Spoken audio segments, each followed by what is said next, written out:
Hello friends, मैं हूं सी अरविंद कुमार। मैंने डीसा भी किया हुआ आईसीआई का। पिछली वाली वीडियो में मैंने एक सर्टिफाइड कॉपी मैंने जांच किया था। उसमें मैंने आपको ये बताया था कि वो किस बेस पे मार्क्स दे रहे हैं। इसका में हेडिंग के बेस पे पूरे मार्क्स नहीं दे रहे हैं और हेडिंग भी वो काट दे रहे हैं। अगर आपका हेडिंग एग्जैक्ट वही हेडिंग नहीं है जो आपके स्टडी मैट में लिखा हुआ है। स्टडी मैट में जो हेडिंग है और जो आपका हेडिंग है, दोनों टैली होना चाहिए। अगर आपने एक वर्ड भी अल्टर कर दिया, चाहे आपने अपने वर्ड डाल दिए या फिर हेडिंग में से कोई वर्ड आपने डिलीट कर दिया या फिर निकाल दिया, तो वो पूरे मार्क्स काट दे रहे हैं। हेडिंग के भी मार्क्स नहीं मिल रहे हैं। अब बात आती है हेडिंग को डिफाइन करने की, हेडिंग को एलोबरेट करने की। वो किस बेस पे दे रहे हैं? जो आपने एक्सप्लेन किया हुआ है हेडिंग को, वो आपकी टैली होनी चाहिए स्टडी मैट में जो लिखा है उससे। जनरल चीज़ें लिख रहे हो, कोई मार्क्स नहीं दे रहा है वो सी इंस्टीट्यूट। आपको जनरल चीज़ें बताई गई हैं, वो जनरल चीज़ें लिख के आ रहे हो, आप एक्सप्लेन कर रहे हो हेडिंग को, वो मार्क्स नहीं दे रहे हैं भाई। वो अपने मन से लिख के आओगे, कोई मार्क्स नहीं मिल रहे हैं। जो आपका तरीका है इसका को पढ़ने का, वो गलत है। मैं कैसे आपकी हेल्प कर सकता हूँ? देखिए, मैंने 120 क्वेश्चन बना रखे हैं। वो सारे आपके रिपीटेबल क्वेश्चन हैं। ये जो 120 क्वेश्चन है, ये मैं आपको प्रोवाइड करूँगा। स्टडी मैट की लैंग्वेज है, मेरी अपनी कोई लैंग्वेज नहीं है। कीवर्ड्स मैंने हाईलाइट किए हुए हैं और ये क्वेश्चन आंसर फॉर्म में है। जिस दिन आपका इसका का पेपर होगा ना, अब देख लेना, 70 नंबर में एटलीस्ट 50 नंबर के क्वेश्चन जो है ना, इसी 120 क्वेश्चन से होंगे।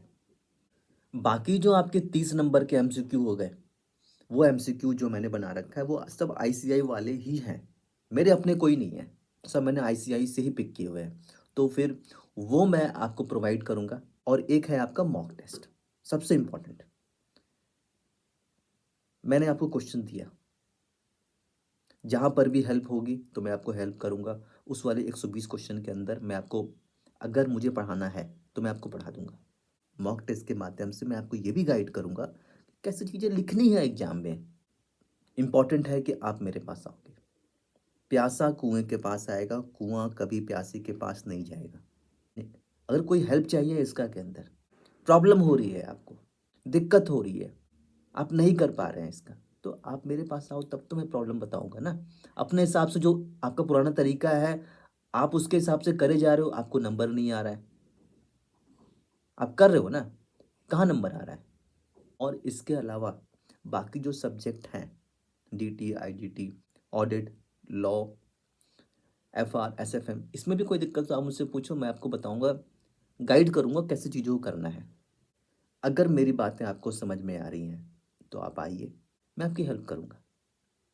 और मेरे पास, और अब तक कितने सारे सीए बने हैं, तो कहीं ना कहीं मेरे पे ट्रस्ट करके आए थे ना, कहीं ना कहीं विश्वास करके आए हैं ना मेरे पास, तो सीए बन के चले गए वो।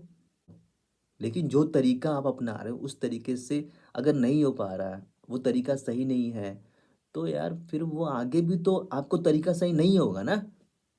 और अगर आपको मेरी बातें नहीं समझ में आ रही, अगर आपको अपना तरीका अपनाना है, तो करते रहिए, कोई दिक्कत नहीं है। एज लिमिट तो है नहीं सीए के अंदर, तो आप कर लो, कोई दिक्कत नहीं है। हरे कृष्णा फ्रेंड्स।